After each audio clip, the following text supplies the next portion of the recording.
কবুল করে ধরে আর কোরআন সুন্নাহ বুঝতে হবে সাহাবায়ে কেরামদের বুঝকে সামনে রেখে। তারা কোরআন সুন্নাহর কথা বলে, কিন্তু সাহাবায়ে কেরামদের বুঝটাকে কোরআন কথা যার ফলে তারা কি ভাব হয়েছে। আশা করি এই কথাটি সবসময় রাখবেন। শেখ আলবানী রাহিমাহুল্লাহ তাআলা সব সময় বলতেন কোরআন হাদিস শুধু নয়, কোরআন হাদিসের সাথে মানহাজে সালাফ। কেন? তার কোরআন হাদিস জঙ্গিরা কোরআন হাদিসের কথা বলে, সুফিরাও কোরআন হাদিসের কথা বলে, ইখওয়ানি যারা খালিদি তারাও কোরআন হাদিসের কথা বলে, মওদুদীবাদীরা কোরআন হাদিসের কথা বলে। কিন্তু কোরআন হাদিসের ব্যাখ্যা ও প্রবৃত্তির ভিত্তিতে খেয়াল খুশি তাদের মতো করে করে, সাহাবায়ে কেরামদের মতো করে করে না। এই জন্য মানহাজে সালাফকে আঁকড়ে ধরা হচ্ছে ঐক্য, এর বিপরীত কিন্তু আছে সেগুলিকে সতর্ক করা ফরজ। এটিও ফারজে কিফায়া দাওয়া ইলাল্লাহ অন্তর্ভুক্ত। প্রশ্ন এসেছে কিছু মানুষ নিজের অরিজিনাল ভয়েসকে কমিয়ে দিচ্ছেন যাতে সরকারি চাকরি পাবে, তো বেশি দিন চাকরি করতে পারে। তো এটা কি ভয়েস কমিয়ে দিয়ে বেশি দিন চাকরি করা, এই পোশাকে তার জন্য হারাম হবে? হ্যাঁ, এদের একটা খুব অপর লাগবে। আর এই জামাতে আমাদের আসাদা কারণ রয়েছেন, আর ওনাদের ইনশাআল্লাহ কোন তারুলের আছে কিনা তোমাদের আছে, তারা ফতোয়া দেবেন। তবে আমি আমার ব্যক্তিগত মত বলছি যে খেয়ানো যায় না, এটাও খেয়ানো। জন্ম হইল 2024 সালে, আর লিখবেন আরো 3 বছর বা 4 বছর পরে 2028। এটা জায়েজ না, এটা জায়েজ নয়। যতটা হারাম করবেন ততটা হারাম হবে, বুঝা গেছে? যতটা হারাম কাজ করবেন ততটা হারাম কাজ হবে। দেখেন, আমি কিন্তু আমার আলোচনাতে এসেছি যে আমানত খেয়ানতের বিষয়টি যেমন মুসলিমের সাথে তেমন অমুসলিমের সাথে, যেমন ব্যক্তির সাথে, যেমন পরিবারের সাথে, সমাজের সাথে, তেমন সরকারের সাথে। উনি সরকারের চোখে ধুলা দিচ্ছেন, আমি কেমন আরো কেমন করছেন, জায়েজ নয়। আইন বিরোধী কাজ করা মোটেই জায়েজ না। যে করতেছে মুসলিম দেশে, অমুসলিম দেশে, সেকুলার দেশ ভারত, সেখানেও আইন বিরোধী কাজ করা মোটেই জায়েজ না। এই কথা আমি সবাই বলছি, মুসলিম অমুসলিম সবার কাছে মানেছে। প্রশ্ন করছে শেখ, দিনী জ্ঞান অর্জন করেই যদি তাকওয়াবান হওয়া যেত, তাহলে ইবলিস সব থেকে বড় তাকওয়াবান হতো। বাক্যটি কতটি ঠিক? দিনে ইলম তখনই দিনে ইলম যখন তার উপর আমল করে। দিনে ইলমের উপর আমল করার উদ্দেশ্যে না পড়ে তাহলে সেই ব্যক্তি বড় শয়তান, এটা ঠিক। কিন্তু তার মানে বলবেন না আমার ছেলে তো মাদ্রাসা না পড়ে কি হবে, জানালানে পড়াবো, যদি নামাজি সেখান থেকে হইতে পারে, মাদ্রাসা পড়লে শুধু হয় না, এটা চলবে। বুঝা গেছে না? কারণ যদি কম্পেয়ার করে, তুলনা করে দেখেন, মাদ্রাসার ছাত্রের মধ্যে 2 কোটি আর গুনাহগারের সংখ্যা আর স্কুল কলেজের গুনাহগারের সংখ্যা, তাহলে অনেক পার্থক্য দেখতে পাবেন, অনেক পার্থক্য দেখতে পাবেন। মাদ্রাসায় শতকরা হবে 1-2 আগাছা পাতা, তাদের মধ্যে পাতা চিটা বেরিয়ে গেছে। কিন্তু স্কুল কলেজে 100টা ছেলের মধ্যে 95টাই হচ্ছে চিটা পাতা, আর ওই 5-5টা হয়তো নামাজি কোনো ফিরে গেলে তাও সন্দেহ আছে, ঠিক না? সবাই আলাদা একমত। তার এই জন্য এই কথা বলা চলবে না। জি, এই জন্য শুধু এগুলো যথেষ্ট না, এগুলো সিল্লাল্লাযিনা আমানু সাথে সাথে আমিলুস সালিহাত, নিজে আমল করে শুধু আমি বাস জান্নাতে যাব না, পাশের লোকে জান্নাতে যেতে হবে, আপনাদের প্রতি যেতে হবে। হ্যাঁ, ফতোয়া সওবিল হক, এইটাও এই ফরজ আদায় করতে হবে। জি, আমি এমন এক পরিবারের ছেলে, যেই পরিবারে হারাম ও হালাল উভয় পয়সা উপার্জন করে, আর আমি সেই পয়সা দিয়ে পড়াশোনা করি। এখন আমার হারামের ফোন দিয়ে পড়াশোনা করা কি বৈধ? পড়াশোনার লেভেলটা দেখতে হবে। যদি দেখা যায় যে এতটা পড়াশোনা আপনার জন্য জরুরি, মাদ্রাসায় যেমন পড়ছেন, আমি আলেম হব, দিনের দায়ী হব, সুতরাং এতটা পড়তে হবে আমাকে, বা আপনার খরচ দিতে হবে, আপনার কোথা থেকে দিচ্ছে সেটা দেখার বিষয়। এইরকমই আমাকে গ্রাজুয়েশন পর্যন্ত পড়তে হবে, তাতে 22 বছর বয়স হয়ে যাবে। 22 বছর পর তারপরে আমি এমএ করবো, তো পিএইচডি করবো, তার জন্য বাপের হারাম পয়সা দিয়ে পড়বো। আমি ডাক্তারি পড়বো, বাপের পয়সা নিয়ে, হারাম পয়সা দিয়ে পড়বো, না, এটা করতে না। সেই ক্ষেত্রে আমি রোজগার করবো আর যতটা পারি করবো, তাত্তাকুল্লাহ মাস্তাতাত। কিন্তু যতদিন আপনি অন্যের বাপ মায়ের উপর নির্ভরশীল, অভিভাবকের উপর, ততদিন পর্যন্ত বাপ মা যতই হারাম খাক না, ওর অভাব, ওর গুনাহ তাকে উঠাইতে হবে। আপনি তার কাছ থেকে যেমন রিজিক দিতে পারবেন, তার পড়ার খরচ, আপনার পড়ার খরচ দিতে পারবেন, সব দিতে পারেন, কোনো অসুবিধা। স্ত্রী সারা জীবন একজন পুরুষ হারাম রোজগার করতে থাকবে, সুদ খেতে থাকবে, ঘুষ বেঈমানি করতে থাকবে, স্ত্রী সারা জীবন তার কাছে থাকবে, কোনো অসুবিধা নেই, তার জন্য হালাল। স্ত্রীর রিজিক হালাল আর স্বামীর রিজিক হারাম। কেন? স্ত্রীর হক হচ্ছে যে সে তাকে ভরণ পোষণ দেবে, কি কোথা থেকে দিচ্ছে আমরা দেখার বিষয় নেই। তবে স্ত্রীর এক দায়িত্ব যে তাকে নাসিহা করতে থাকবে, সবসময় আল্লাহর ভয় থাকতে হবে, ওয়াজ করতে থাকতে হবে, বুঝে একটু আখিরাতের কথা স্মরণ করাইতে হবে।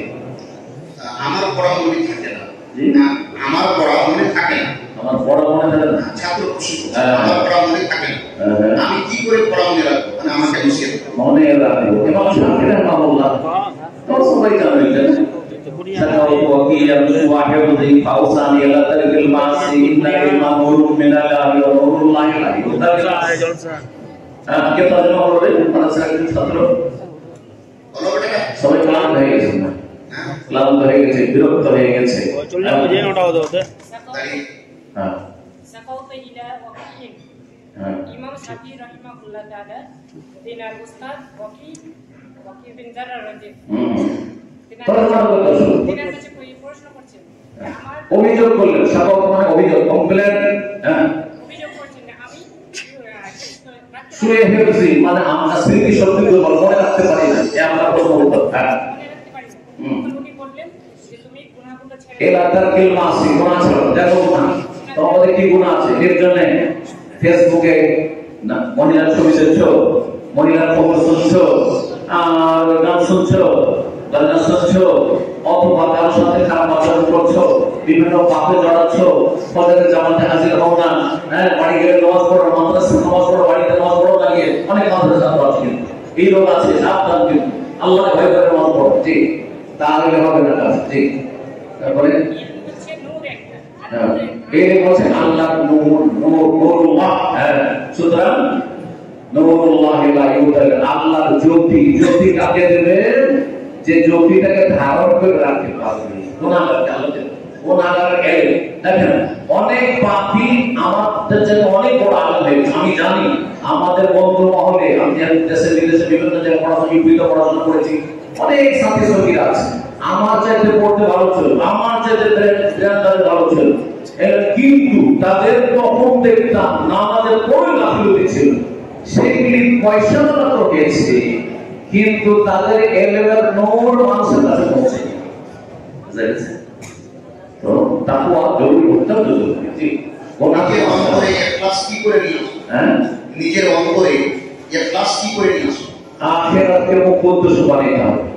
হ্যাঁ, জান্নাত জাহান্নামকে সব চোখে দেখছি মনে করতে হবে, কান নাহার আইন চোখে যেমন দেখছি মনে করতে হবে। দুনিয়াকে এহসানুল আমাল, দুনিয়ার আশা আকাঙ্ক্ষাকে সীমিত করতে হবে। কতদিন বাঁচবো? অধিকাংশ ছেলেরা বা ভাইয়েরা যারা এখানে এসেছেন, বোনেরা এসেছেন, আমাদের 40 বছরের টার্গেট তৈরি করা আছে, এত দিনে এত বড় আর এত কিছু করবো, তাই না?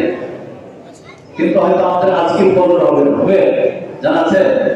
মনে করবেন যে মাগরিব পড়েছি, হতে পারে এশা নসিব হবে না, এশা পড়ে যাচ্ছি, এখন এশা পড়ছি, হয়তো ফজর নসিব হবে না, আজকে পড়ে যাবো হয়তো। এটা যখন মনে করবেন তখন ইখলাস আছে না, আখিরাতের জন্য ইখলাস। জান্নাতে যাওয়ার জন্য হতে পারে নামাজের আমল শেষ, রোজা শেষ, আর রমজান আসবে না, শেষ রমজান কতটাই ছিল, হয়তো অনেকের হচ্ছে, আমারও হইতে পারে, আপনারও হইতে পারে, জি। আর গুনাহ থেকে বাঁচবেন, তওবা ইস্তেগফার করবেন, তাহলে দেখা যাবে যে আল্লাহ ইখলাস দেবেন। আল্লাহ তৌফিক। এই প্রশ্নের উত্তর চলে আসলো, গুনাহ থেকে বাঁচার সহজ পদ্ধতি কি? ইসলামী পরিবেশ কি করে করব? ইসলামী পরিবেশ গড়ার জন্য 3টি জায়গা ভালো করা লাগবে। এটা একটা লেকচারের খোলাসা, আমার একটা লেকচারের মানে 7 কথা। আল বাইতুল মুসলিম, আল মাদ্রাসাতুল মুসলিমা, ওয়াল মুজতামা আল মুসলিম, 3টি জিনিস লাগবে। বাড়িতে গেলে ইসলামী পরিবেশ পেতে হবে, বাড়িতে বাপদের মসজিদ, মাদের হাতে পড়া, মাদ্রাসায় পড়া যাবে না, বাড়িটা ইসলামী হতে হবে, ইসলামী পরিবার। আল মাদ্রাসাতুল মুসলিমা, যেই শিক্ষক ইসলামী পরিবেশ সেখানে থাকতে হবে, সেখানে নামাজ স্বেচ্ছায় স্বেচ্ছাধীন পড়লো, না চলবে। হ্যাঁ, এখানে আলাদা বাছাই করে চলতে হবে, বড় তাদের আলী করতে হবে সেই শিক্ষা প্রতিষ্ঠানে, হারাম না যেতে বেঁচে থাকতে হবে, ইত্যাদি ইত্যাদি। সার্বিক যেমন ইসলাম প্রতিষ্ঠা করতে হবে আপনার স্কুলে, না যাই কোনো কাজ করা লাগবে, তাহলে মাদ্রাসাটা ইসলামিক পরিবেশ হতে হবে, স্কুলটা। আর মুজতামা মুসলিম অনেকে মাদ্রাসায় পড়ছে, বাড়ি তো মাশাআল্লাহ আলেমের ছেলে, আর তার মাও বড় দিনদার, কিন্তু গ্রামটা এত খারাপ, শুধু বেনামাজির পাল, সব বদমাইশের পাল, সব বিড়ি করে সিগারেট করে, সবগুলি হচ্ছে লম্পট সব। হ্যাঁ, তাহলে কি করে ছেলে মানুষ অনেক খারাপ পরিবেশ। আর মুজতামা মুসলিম মুসলিম সোসাইটি, ইসলামিক সোসাইটি, এই দিনটা যদি ঠিক রাখতে পারে তখন আপনার ছেলে মানুষের মতো মানুষ। আর দিনটাতে যত ঘাটতি হবে তত মাইনাস হতে থাকবে। জি, আল্লাহ করে বুঝতে পারছেন। سؤال الشعبي جاء رجل من المسجد لإقامة الصلاة والصلاة قامت وتم تجليسه ليس فيها خلل، أين يقوم وكيف يقوم؟ মাশাআল্লাহ। বলছেন প্রশ্ন, একজন লোক আসলো মসজিদে, জামাত শুরু হয়ে গেছে আর কাতার ফুল হয়ে গেছে, ডানে বামে কোনো দিকে জায়গা নেই, এখন বেচারা দাঁড়াবে কোথায়? একজনকে টানবে, এটা একটি মত। আর একটি মত হচ্ছে যে না, টানবে না, কি করবে? সে একাই দাঁড়িয়ে যাবে। দুটোর মত তাদের আছে, মাসলা ইখতিলাফি। এর মধ্যে সহি বলবো না, রাজে আল্লাহু আলাম একজনকে একটু ইশারা করে টেনে নেবে। যারা এর বিপরীত মত দিয়েছে তারা বলছে যে আপনি যখন টেনে নিলেন ওর নেকি কমিয়ে দিলেন, আগে থেকে পিছনে টেনে নিলেন নেকি কমিয়ে দিলেন। হ্যাঁ, আর তার দ্বিতীয় ক্ষতি করলেন, তার খুশু নষ্ট করলেন, ওকে ডিস্টার্ব করলেন, হাঁটতে হলে একটু পিছনে সরতে হলো, খুশু নষ্ট করলেন। এই দুটো যুক্তিতে বলছে আপনি একাই দাঁড়িয়ে যান। এর উত্তর হচ্ছে যে তার নেকি কমবে না, কারণ সে মানুষের উপকার করার জন্য পিছনে এসেছে, সুতরাং তার নেকি পূর্ণ আল্লাহ দেবেন। আগের কাতারে যতটা থাকলে তত নেকি পাবে সে। দুই নম্বর, একটু যে ডিস্টার্ব হলো সেই খামতিটা আল্লাহ পূরণ করে দেবেন, কারণ সেটা মাসলাহাতুস সালাহ, মাসলাহাতুল জামাত, মাসলাহাতুস সালাত হয়েছে। সেই জন্য এই মত থেকে আমি প্রাধান্য দিয়ে থাকি। আর যারা বলছেন একাই দাঁড়িয়ে যাবে, বলছে সে মাযুর, যেহেতু কিন্তু হাদিসে যেহেতু খুব শক্ত শব্দ এসেছে যে যে ব্যক্তি কাতারের পিছনে একাই নামাজ পড়লো, ফাআমারাহু আন ইউইদাস সালাত, তাহলে বললেন যে তুমি আবার নামাজ পড়ো, তোমার নামাজ পুনরায় পড়ো, নামাজ তোমার পাইনি। সুতরাং সতর্কতা অবলম্বন করা ভালো, একাই না দাঁড়িয়ে আপনি একজনকে টেনে নেবেন। আল্লাহ। क्या औरतें नमाज जनाजा पढ़ सकती है और क्या वो मिट्टी दे सकती है? औरत नमाज জানাজা পড় सकती है, মহিলারা কি জানাজা নামাজ পড়তে পারে যদি মহিলারা কবরস্থানে গিয়ে পড়ে তো জায়েজ না। বুঝলেন না, আমাদের দেশে কবরস্থানে জানাজা হচ্ছে। হ্যাঁ, কিন্তু যদি পর্দার মধ্যে যখন গোসল টোসল দেওয়া হয়েছে, তখন দেওয়া হয়ে গেছে, আর লাশ রেডি হয়ে গেছে, মেয়ে রেডি হয়ে গেছে, এখন পুরুষরা নিয়ে যাবে কিছুক্ষণ পরে উঠানে আঙিনাতে, সেখানে পড়ে নিল, অথবা ঘরের মধ্যে যত দুই চার দশজন মহিলা সেখানে পড়ে নিল, সে খাটটাকে সামনে করে, তাহলে জায়েজ ওলামা বলেছে এটি জায়েজ। কথা বলতে যাচ্ছেন না, নবী সাল্লাল্লাহু আলাইহি ওয়াসাল্লাম মহিলারা পড়েছেন না পড়েননি?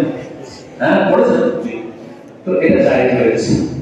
কিন্তু যাবে আরেকটা জায়েজ হচ্ছে যে পুরুষদের দাবি হয়ে মসজিদে যদি জানা যায়, সৌদি আরবে জানা যায় অবস্থা নাই, তবে মসজিদ হারাম, মসজিদ নববীতে আমাদের দামামের দুটো তিনটে মসজিদ আছে, জানাজা তিনটে, এত মসজিদ তিনটে মসজিদ আছে, ওগুলোতে জানাজা হয়, মহিলা সেকশনে ওইখানে আছে, ওরা জানাজা করছে, আমরা এখানে জানাজা করছি। এইটাও তাবে হয়ে পুরুষ ইমামের তাবে হয়ে মসজিদে যদি হয়, কবরস্থান না হয়, দুটো অবস্থায় যায়।